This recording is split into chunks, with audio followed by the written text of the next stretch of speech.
Welcome, everyone. I'm Jessie Guglielmo, and I'll be your host for this evening. Our presentation tonight is titled, Let Them Go Home, Increasing Adoptions. It's the fifth installment of our series of life-saving webcasts featuring dynamic animal welfare leaders from across the country. Before we get started, let's go over a few housekeeping items. Please take a look at the left side of your screen where you'll see a Q&A window. That's where you'll ask questions during the presentation.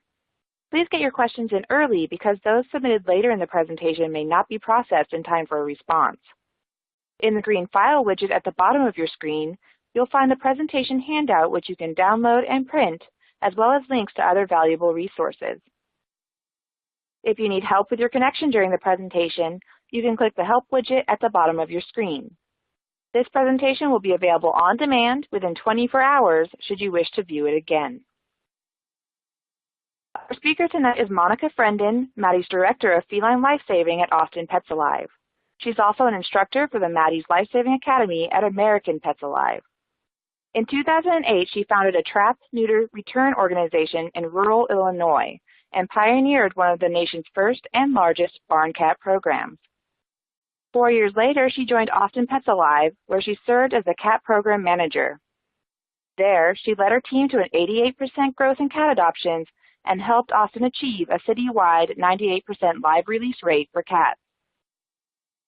Monica is frequently consulted on innovative ways to save every cat, including cats with feline leukemia, community cats, and shelter cats in need of medical care.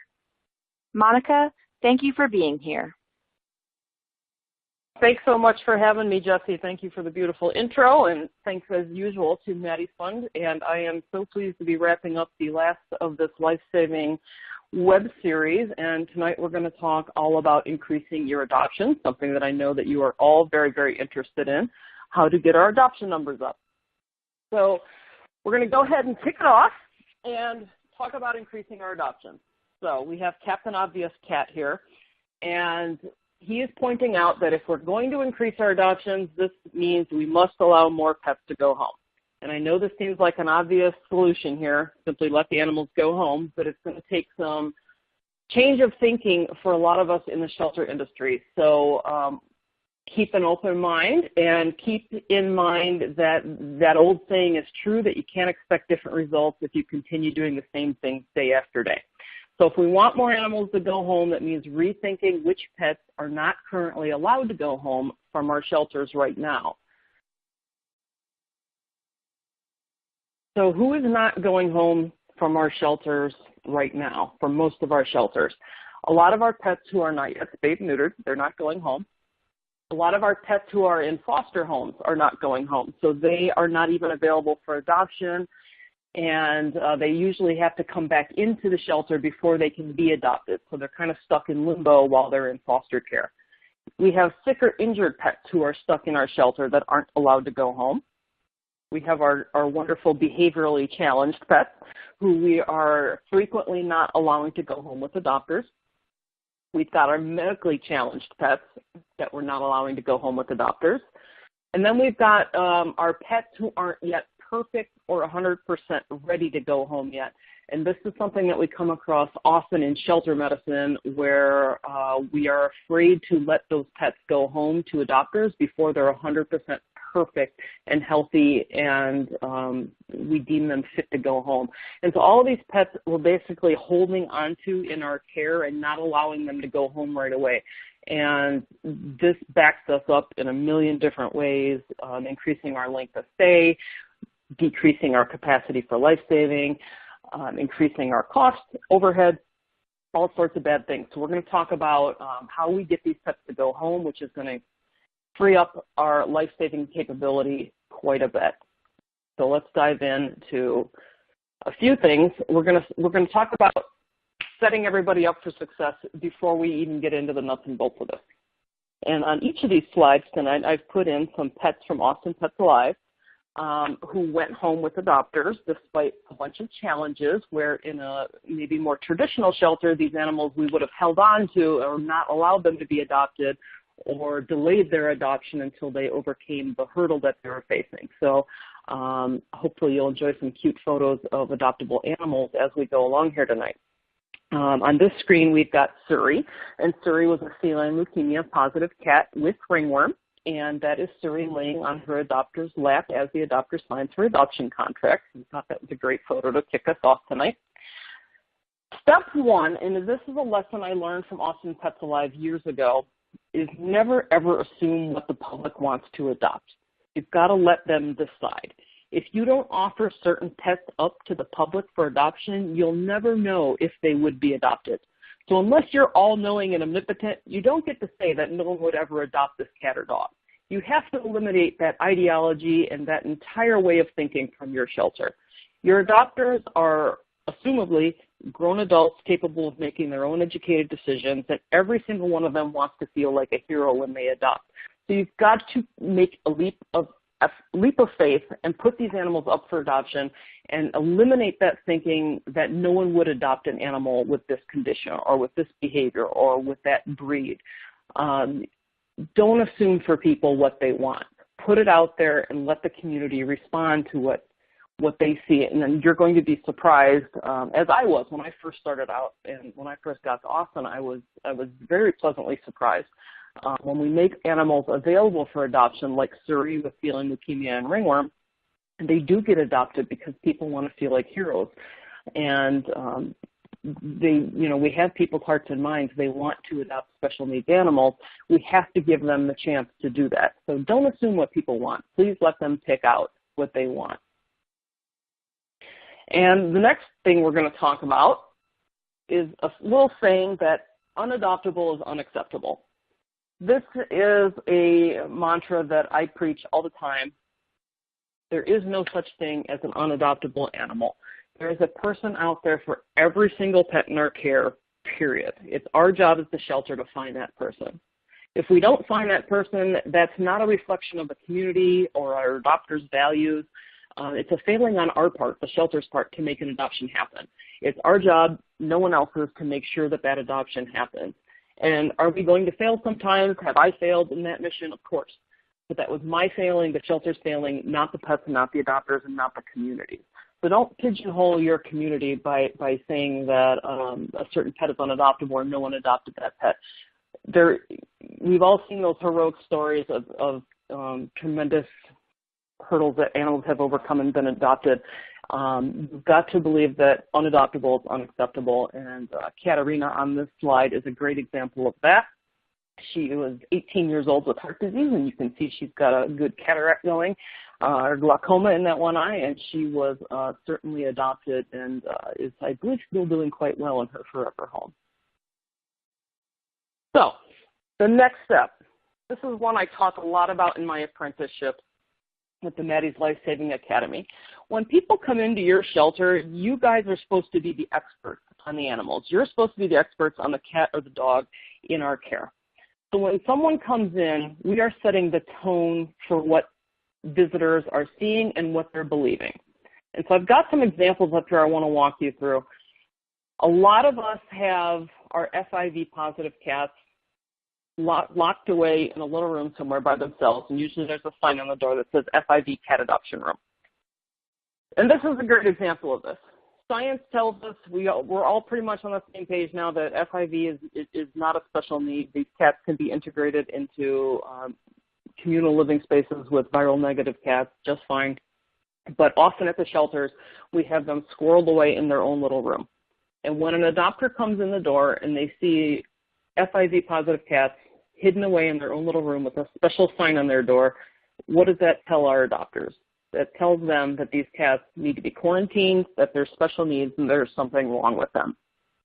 And we have to eliminate that way of thinking because we are supposed to be the experts. We have to walk the walk.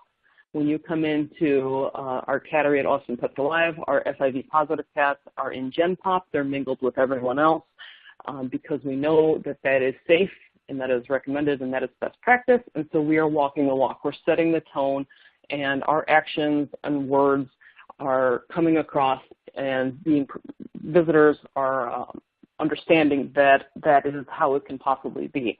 And so some other examples of this, if you have a cage card up that looks like this one on the slide with this poor dog that has apparently bit an employee, he's got the word "go slow" written all over him. what is that saying to your adopters?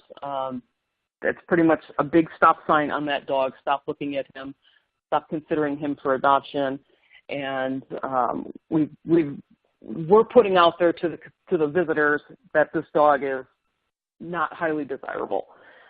And then our little friend in the yellow hazmat suit here, I like to reference him because it reminds me of all the times I walk into shelters doing consults, and their ringworm cats particularly are kind of, people are not allowed to go visit them.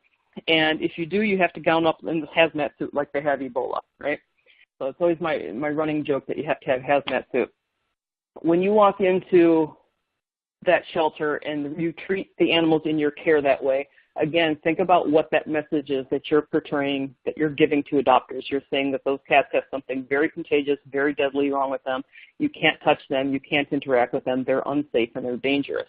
And this is all for something about as serious as athlete's foot. So the way that we are setting the tone for our visitors is paramount when it comes to increasing our adoptions. You've got to walk the walk. You're the expert. What your actions and words are going to influence what visitors believe. So if you are putting out there that ringworm cats are adoptable, don't ask people to suit up with a hazmat suit. If you're putting out there that FIV cats are adoptable, make sure that you are portraying that in your actual actions. And this is going to be a big one on this next slide for some folks. Stop categorizing people. A foster is an adopter, and an adopter is a foster. So what do we mean by this? If you would let a cat go home with a foster for recovery or treatment or just to grow up, why can't the pet go home with an adopter for the same reason? Why are they different? How is a foster different from an adopter? Legal ownership is really the only difference there. And we can get around legal ownership. We can handle that from a liability perspective through pre-adopt or foster-to-adopt situations, which we're going to talk about in another couple of slides. Increasing adoptions at the heart of it means you've got to empower your community and empower your adopters to help by taking pets home. If you trust someone enough to adopt a pet, you should trust them enough to deal with illness or injury, especially if you're still the provider. And this is Helena. She was a feline leukemia cat. She had stomatitis and incontinence, and that is her adopter, Jackie. And I always like to point out that very difficult cat, sounds like, right? Leukemia positive, stomatitis, and incontinent. And Helena was Jackie's very first pet ever in her life. She's one of those great hero adopters we always wish there was an abundance of. So this is another big concept, and this is epidemic in industry. We have to abandon this idea of perfect. We are always waiting for perfect adopters. We're waiting for a perfect living situation. We're waiting to make the animal perfect before we let them go home. We have to abandon the idea of perfect. It has absolutely no place in animal welfare. Perfect is the enemy of life-saving. Our job is not to make animals perfect. This is another big concept that sometimes it's hard for us to wrap our heads around, especially when shelter medicine comes into play. Our job as animal welfare professionals is to make our animals suitable for release to the average adopter as quickly as possible. We're not waiting for perfect. And the reality is that we in this country are in a crisis with animals being killed in our shelters. Absolute crisis. And we have to respond urgently as if we would in a crisis. And at Austin Tech Live, we make a joke, but it's very much true. We don't think of ourselves as, we're not the Four Seasons for pets. We're not the Taj Mahal. We like to think of ourselves as a refugee camp because this is a crisis situation, and so we operate like a refugee camp. Things aren't going to be perfect. They're going to be good, and they're going to get animals out alive, and that's ideal. So this is a big concept. I really would love everybody to kind of give up this concept in their head that they have to hold on to animals and wait for the perfect situation in order to release them from our custody. We have to let that go because we are operating in a crisis mode in this country. And as such, we're going to talk a little bit about a sense of urgency. And we have to have these in our adoptions, and we have to have them in our adoption staff. And this is something that we should be reminding our adoption staff of really pretty frequently. The reality of our situation is that every single denied or delayed adoption results in the death of an animal who needed that safe space at your shelter, who needed that kennel, who needed that condo.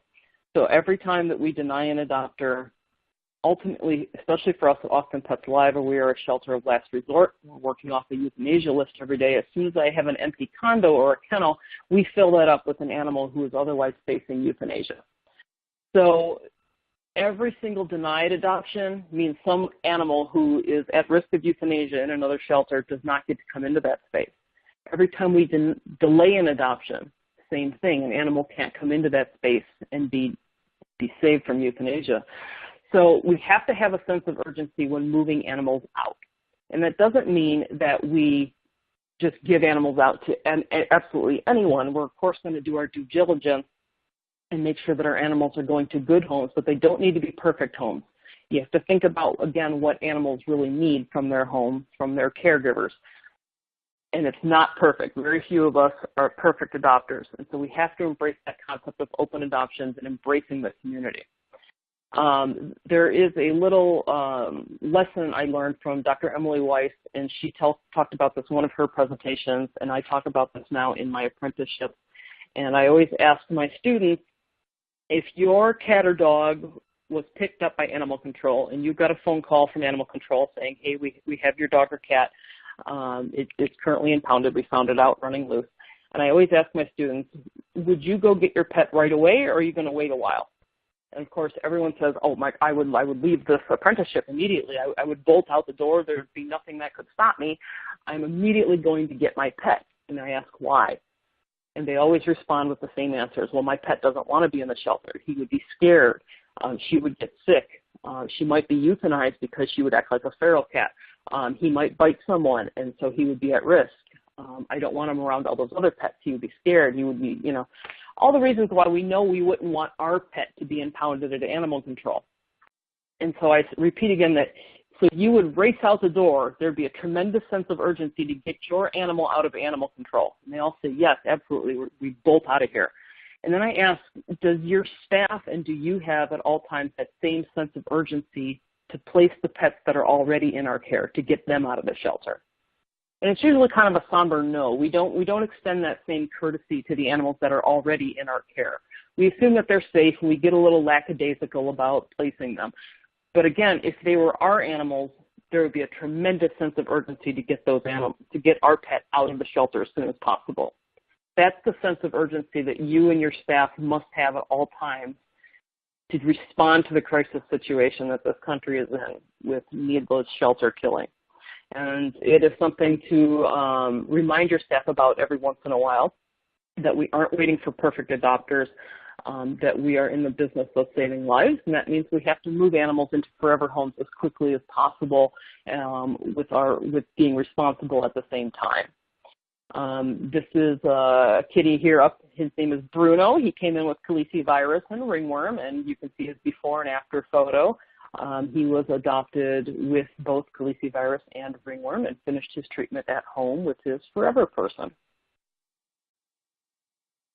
Okay, so let's get into the nuts and bolts of exactly how we're going to do this now that we've kind of prepared the plate for what we're in store for here when we're sending more animals home. So we talked about those critters who are not yet spayed and neutered. So traditionally, we don't let them go home, right? We want them to be spayed and neutered before going home because, of course, we want to be responsible and not contribute to unwanted litters. But how many of us are holding on to underage animals in our shelter spaces who are just sitting there waiting on spay and neuter surgery, taking up all sorts of cage space, getting sick in our care, stressing them out. They're tying up critical resources. Those are cage spaces that we could use to save animals who are in imminent risk of death. All sorts of reasons we don't want these kitties or these puppies in-house, right? So we send underage but weaned animals home as pre-adopt. Some of you call these foster to adopt. So that means they can go home without being spayed and neutered. That means that they will come back for their spay and neuter surgery, and we still retain legal ownership of them so that we continue to provide oversight, and we provide their medical care until they are spayed or neutered. People leave a refundable deposit for spay and neuter. They get it back when they show up for surgery. At Austin Pets Live, it's $100. And I know there's going to be a couple questions about this at the end. The answer is that we lose only a handful of kittens a year to this out of the 6,000 cats that we'll adopt every year. So overwhelmingly, people come back to get their pets spayed and neutered through this system. I think it's important to mention that Austin would not be a no-kill community if we did not embrace this pre-adopt policy. I know that all of you listening can understand and are dealing with during kitten season how backed up your surgery schedules get. And I know how difficult it can be trying to find placement for all the cats that are coming in every day.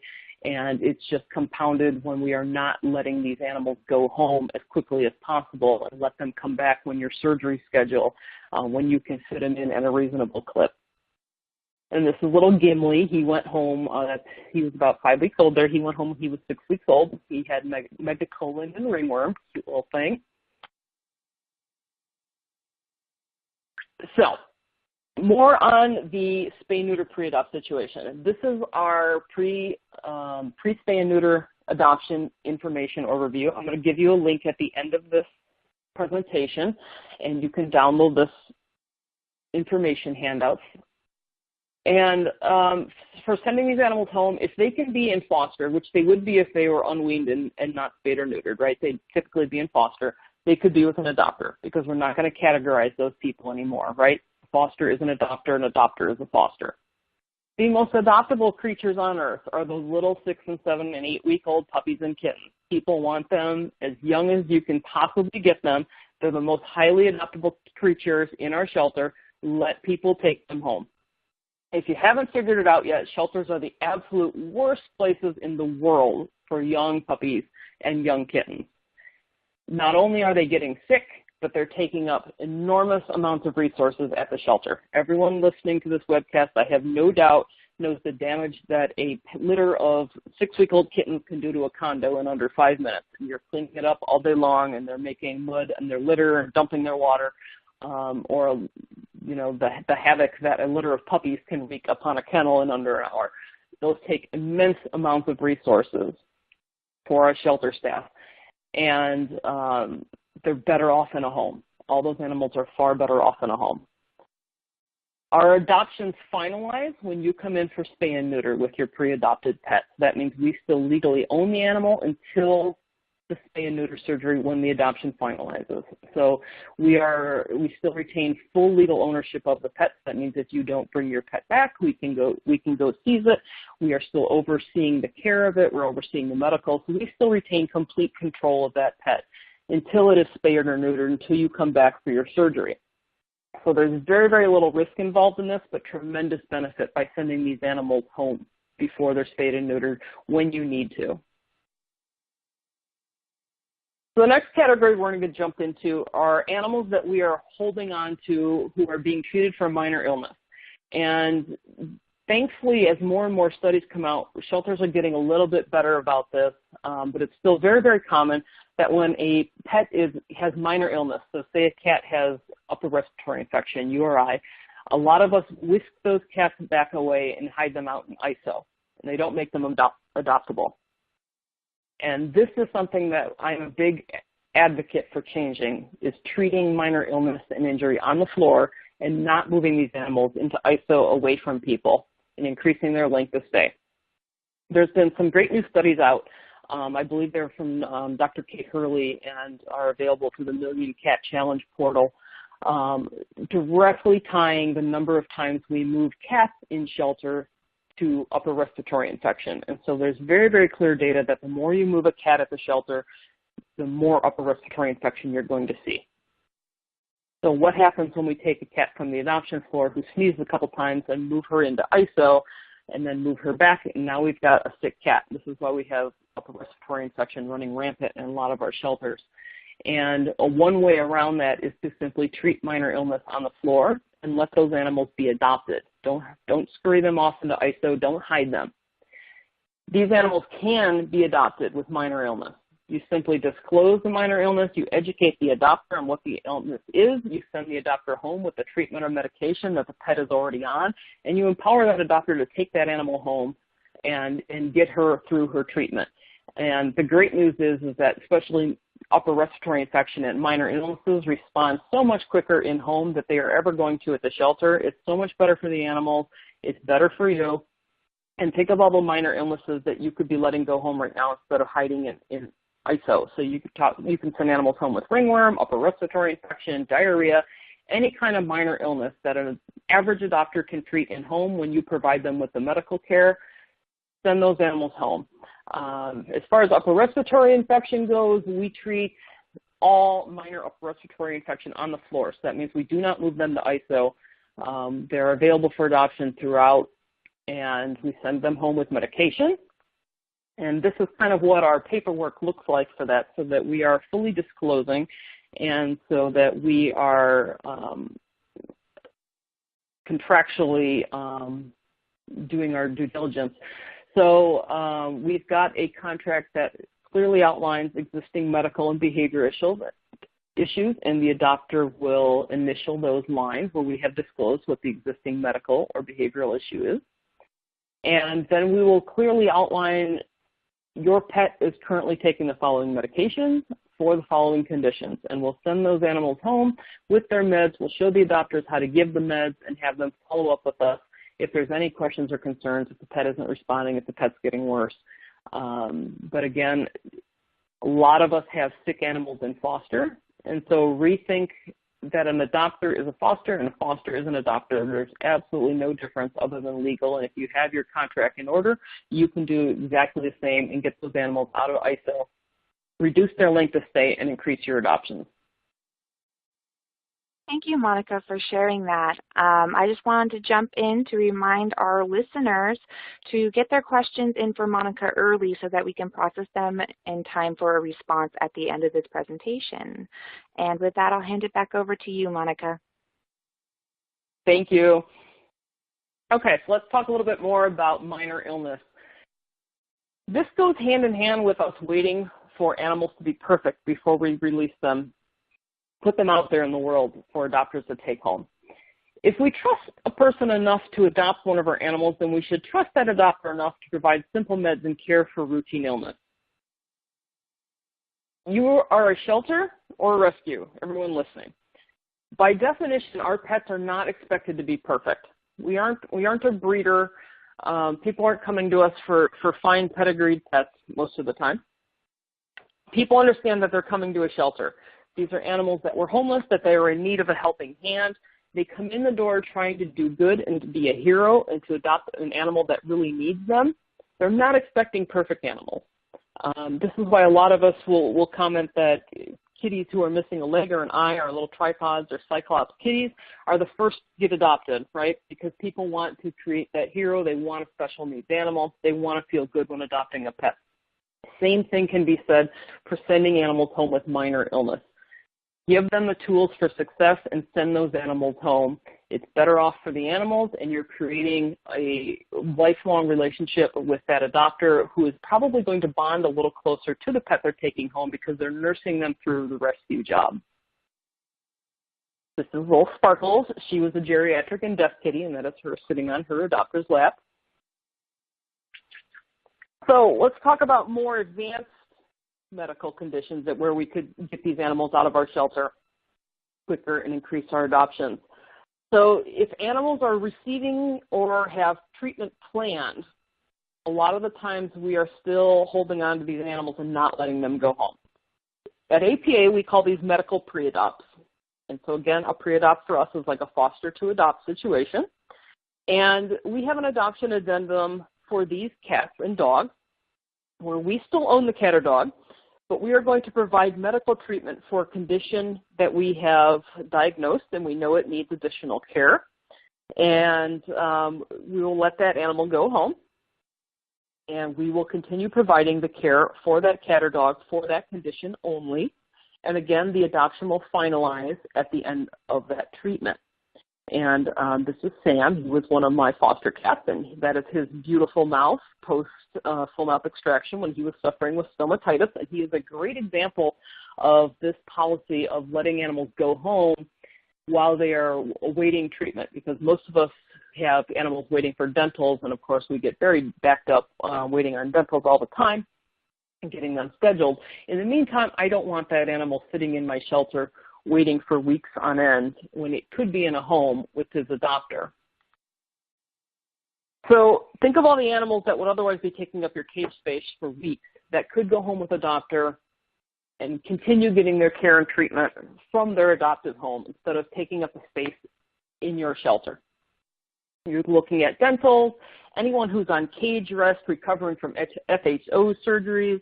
If they have pending test results out there in the world, think about all the entropion and eye surgeries that we have animals stacked up on ISO waiting for those. Dogs with heartworm who are waiting heartworm treatment, they can go home and get their heartworm treatment in adoptive home. Animals needing a mass removal, I mean, you name it. All these animals who tend to hide away in ISO and shelters instead of letting them go home and having them come back to get their treatment with us. And this was one of my favorite cats. He was also one of my fosters. His name was Mission. He had heart disease and a degloved leg, and his recovery actually took about 16 weeks for his leg to finally heal. And think of all that time that he would have been in a cage in an ISO space somewhere. Instead, we let him go onto the adoption floor in his little cone of shame, and he got himself adopted, and he finished up his treatment in home. And again, that allowed me to free up the cage space that he was in to save several more cats during that 16-week period. And Mission recovered far faster in a home than he ever would have. And it put all that time and resource burden onto his adopter instead of our shelter staff, so that we can take better care of the animals in our capacity and allow the adopter to step up and provide that care. This is what our medical pre-adopt addendum looks like. And again, I'm going to give you a link so you can download this at the end of the webinar. This goes out with each contract, and it basically says, thanks for adopting your pet from Austin Pets Alive. We have diagnosed your pet with this condition, and she's going to need further treatment for this. And people initial that they understand we're going to provide the treatment and that the animal is not released to them. We still legally own it until at such a time as we have finished treatment or we release it to adopter. And what we do end up finding a lot of the time is that sometimes people are very eager or willing to take their animals to their personal vet to finish up treatment. And if that happens, we just work with a private clinician and consult with them. And as soon as we get records and the treatment has been finalized, we can go ahead and release that pet to adopter. Okay, let's talk about chronic medical conditions. And this is little Iskandria, and she has femoral hypoplasia. She's a twisty cat. If you've never seen one of those, they're the cutest darn things in the world. And Iskandria had this is a lifelong condition where her bones are literally twisted, and so she needed some special medical care that she's going to need the rest of her life. We get a lot of these at Austin Pets Alive, since we specialize in challenging pets. And we do a couple things in order to help these pets with chronic medical conditions go home as soon as possible. One of the things we do is we call a medical consult. If any pet has a serious enough medical condition that it requires more than a counselor can explain, or it's going to require lifelong management of the condition, we want that adopter to be able to meet with one of our veterinarians and ask some simple questions, have the full medical history covered in depth by a trained veterinarian. This does a couple things. First of all, it really puts people's minds at ease that they can ask questions to a veterinarian and get all their questions answered, and they feel really confident going home. And it also makes sure that we, the shelter, are doing our due diligence, that we are fully disclosing accurately any and all medical conditions. Think about all the conditions that an adoption counselor might not be able to fully explain, not being a veterinarian. We want to make sure that we are giving all that information accurately to the adopter so they can make a good informed decision and feel good about taking that pet home. We find that adopter being able to meet with that vet for even 5-10 minutes and just sit and ask all their questions makes all the difference so that they feel confident and capable of taking that cat home or that dog home.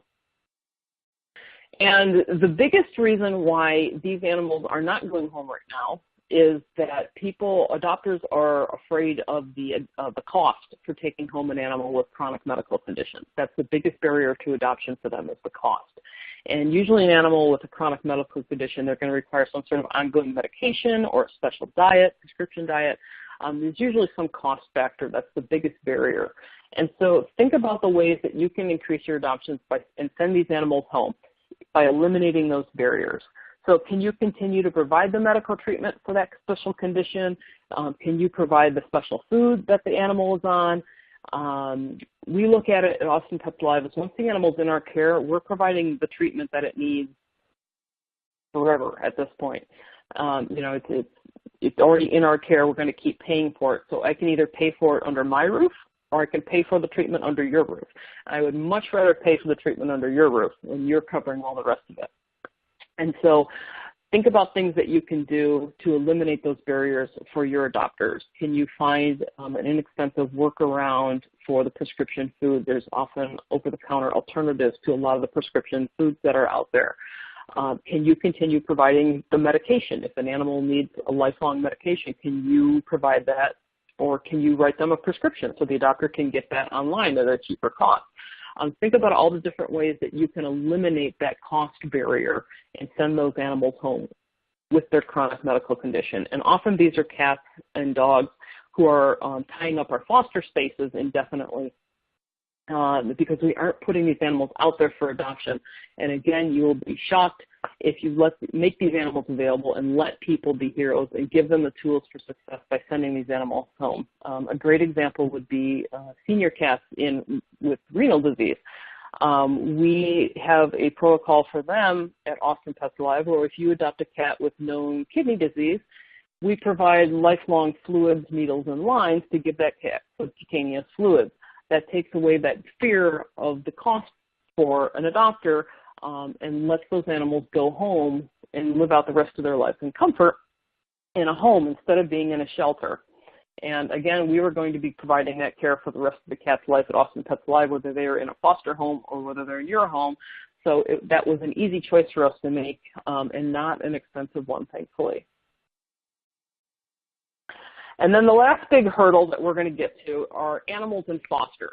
And this is kind of epidemic in industry as well, where a lot of us in shelters, our animals who are in foster are not available for adoption. They have to come back to the adoption center in order to be adopted. And if you take nothing else away from this webinar, I want you to take away this, that all the animals in your foster who are of age and are suitable for adoption, they must be available for adoption without coming back to the shelter. I'm going to show you exactly how you do that. Why do we ask fosters to return their pets to the shelter to be adopted? This is something that boggles my mind. When an animal goes out to foster, I give it a little pat on the head and I give it a little kiss on the nose and I say, have a wonderful life. I hope I don't ever see you again. I want them to be adopted directly out of foster. I don't want them to be brought back to the shelter. Think about all the reasons we don't want animals that are in foster to come back. We don't have space for them. They get sick. They're stressed out. They take up our resources. They take up our costs because now we're having to pay staff and volunteers to clean and care for them. We want them to go directly from foster home to forever home. And so in order to do that, we need to make available on our website, make the animal available. We're going to deploy a simple system for adopters to contact the foster, empower our foster parents to conduct meet and greets, and then get those animals processed for adoption without coming back into the shelter. The most common system that I come across when I'm doing shelter consults is that foster animals come back to the shelter when it's time for spay and neuter, and then they stay there to be adopted. And this is a broken system, in my opinion. I'd like everyone to give up this idea. The problems with that system are that animals automatically come back on spay-neuter day and they stay there. Very few of us have space for those animals when they come in, so it's like playing Jenga. Every time it's spay-neuter day, where you're going to put those animals that now have to stay there when they come back. The other big issue is that foster parents don't want to leave their animals at the shelter. They've been in a home, they get upset, they get mad at you because now the dog is in a cage. They don't want it there. They'd very much like to take their animals home and get them adopted without having to stay at the shelter. And so we just have to create that system to allow those animals to be adopted from foster. And the good news is that it's completely possible. And this is how we do it at Austin Pets Alive. So we've got all of our animals who are available to be adopted. They're listed online, and you can see them all online. And it tells you the animal's location. And if it's in foster, the location will say email adopt@austinpetsalive.org for more information and to meet me. So the potential adopter will see that pet online. They'll email our Adopt That team, which is an all-volunteer team who works remotely, so they can work anywhere around the world. And they answer that inbox, and they say, hi, this person is interested in meeting this cat or dog who's in foster. The volunteer will forward your email to the foster parent. The foster parent has 24 hours to respond to the potential adopter. They're going to answer any questions that you have about that pet and set up a meet and greet if the potential adopter is interested, if we think it's a good match. If the meet and greet goes well, the adopter wants to adopt, all they have to do is come back to Austin Pets Alive and complete the adoption process, do all their paperwork. We send the adopter back to the foster's house to pick up the pet, and the adoption is finalized. The pet never needs to come back from foster. This is tremendously impactful to your adoption success, making these animals available from foster. Think of all the animals that are in foster in your organization. Oftentimes it's the very young ones, so the most highly adoptable, or it's animals who don't do well in the shelter, and so really their only option is to be adopted straight out of foster. So this is a really great way to increase your adoptions, increase your life saving, and reduce your shelter overhead, reduce your sickness, increase your capacity for life saving, and increase your adoptions, is to make sure that these guys who are in foster can be adopted straight from foster and not come back to the shelter for adoption. Okay, so with that, I am going to give you the link to Maddie's Lifesavingacademy.org. There you can download lots of our free protocols, including the pre-adopt information that we talked about tonight, some of our adoption policies, and you can download those for free. You can also apply for an apprenticeship at the Maddie's Lifesaving Academy, and we've got lots of great apprenticeships down in Austin. You're welcome to come see us, and we can talk about all things cat or all things dog. And that website, again, is Maddie's Lifesavingacademy.org, and I believe Jesse's got a bunch of questions for us that we have lots of time to get to.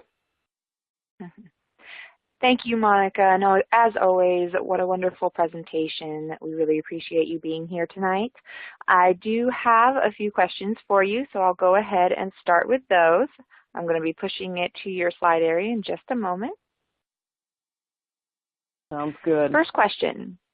What would you recommend to a free roam cat shelter when treating minor illnesses on the adoption floor, trying to keep them from in general population?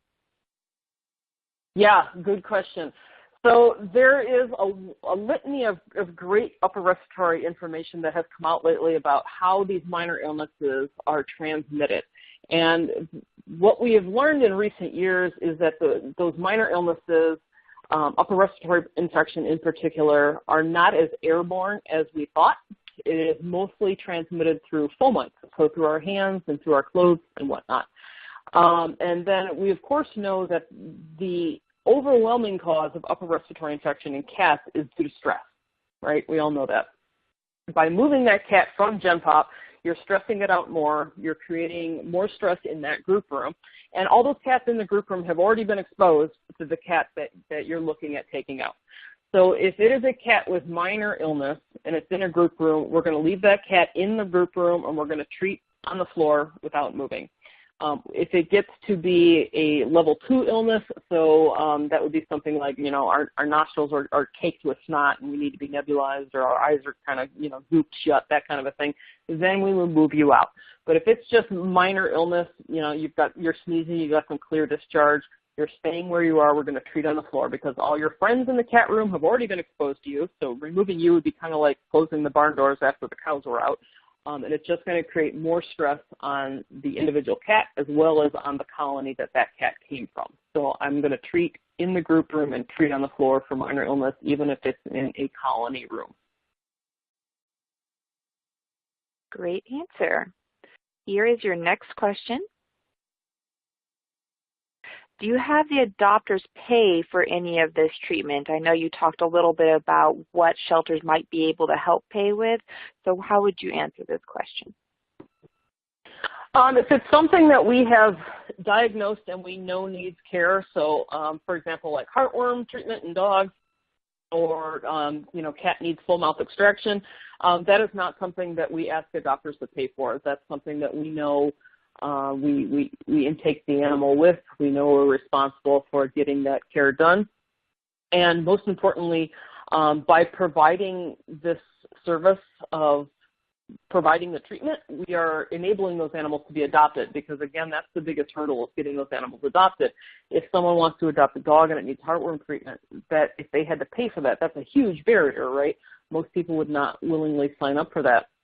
Or if you want to adopt a cat that needs a full mouth extraction, that's several $1,000s bill that adopter is looking at, and odds are that cat would have a very difficult time getting adopted if we tried to pass that cost on to adopters. So we do not expect adopters to pay for that medical treatment if it's something that we diagnosed and we were aware of at the time of intake or while the animal was in our care. So we consider ourselves, we're responsible if we diagnosed and saw it within our care and we know it needs to be treated. So we're going to go ahead and treat it. We would just rather treat it while the animal is in your home instead of in our home. Great. Thank you very much. Here is your next question.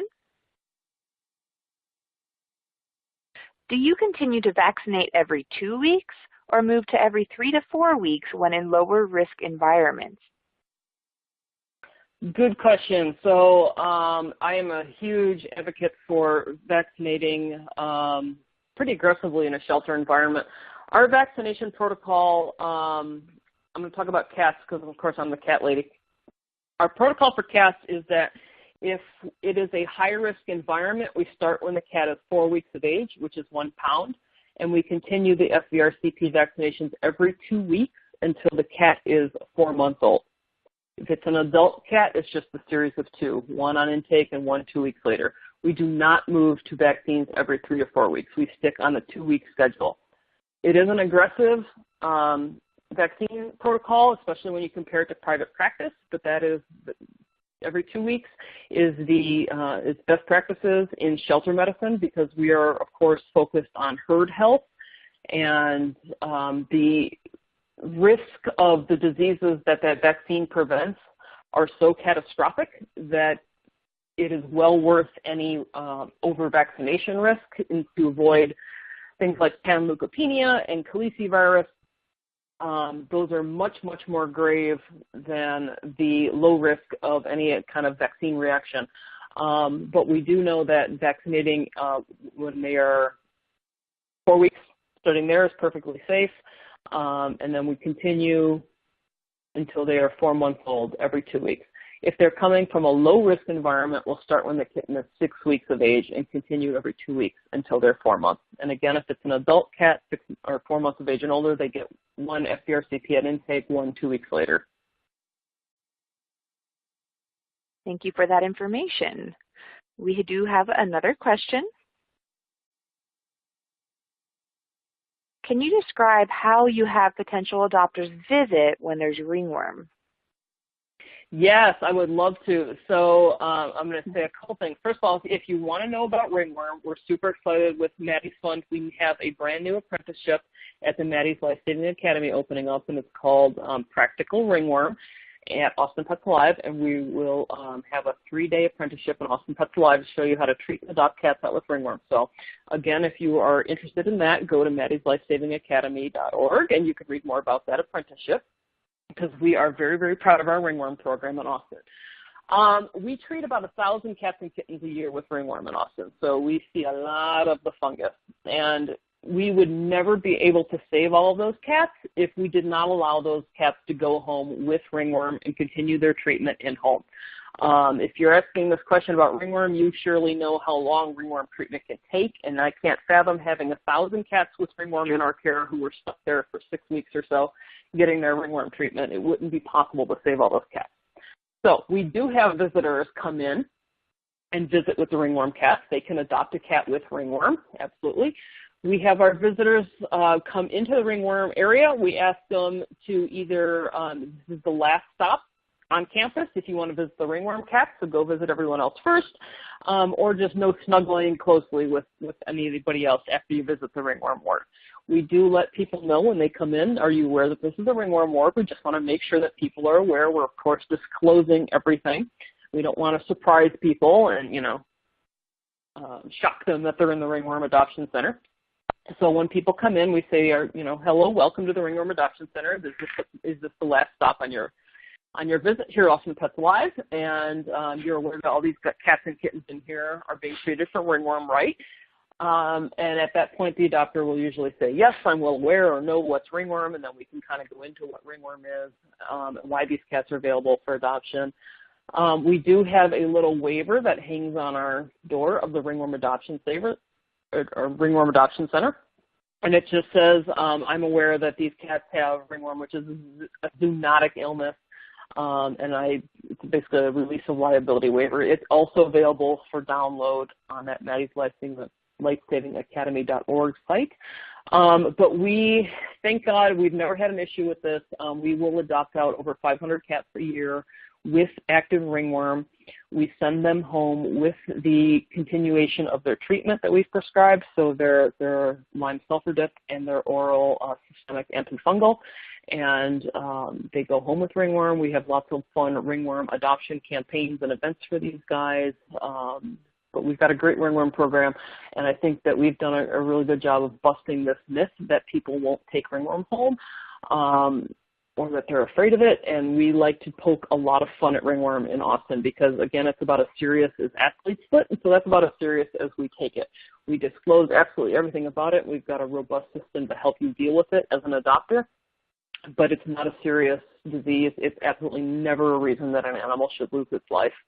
So absolutely, we are big on encouraging people to visit with the ringworm cats, absolutely go in and snuggle them, wash your hands afterwards, and you're good to go.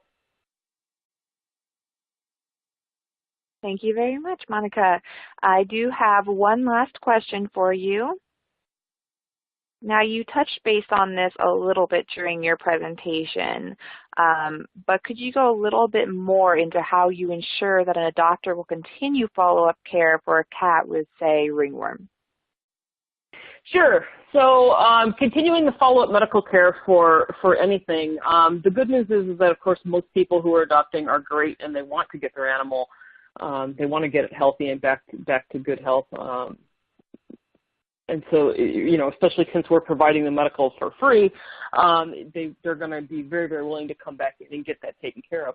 In the rare instance when it doesn't happen, and I'm struggling to think of when this has happened, but surely it has a time or two, the important thing to note is that the adoption does not finalize until we have basically cleared the animal and said, go ahead and finalize the adoption. So we still legally own the animal.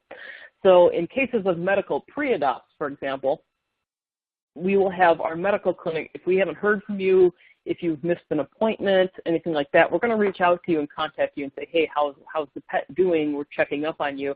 So we're going to proactively reach out because this animal's under our care, and we still legally own it, which means we're still legally responsible and ethically responsible for its care. So we want to make sure that it's getting that. So we're going to proactively reach out to you if we don't hear from you. Should you fall off the face of the earth with our animal that still needs medical care, again, we still legally own it, and so we still have a full litany of legal options available to us, up to and including repossessing the animal. That is not something we would do for ringworm, but if the animal had a life-threatening illness, we certainly would. Ringworm will self-resolve on its own in a few months if you do absolutely nothing, and ringworm has never killed anyone. So ringworm we would not pursue aggressively through legal avenues, but certainly if an animal needed medical care and it was a matter of wellness or certainly life, that is something that we would aggressively follow up on.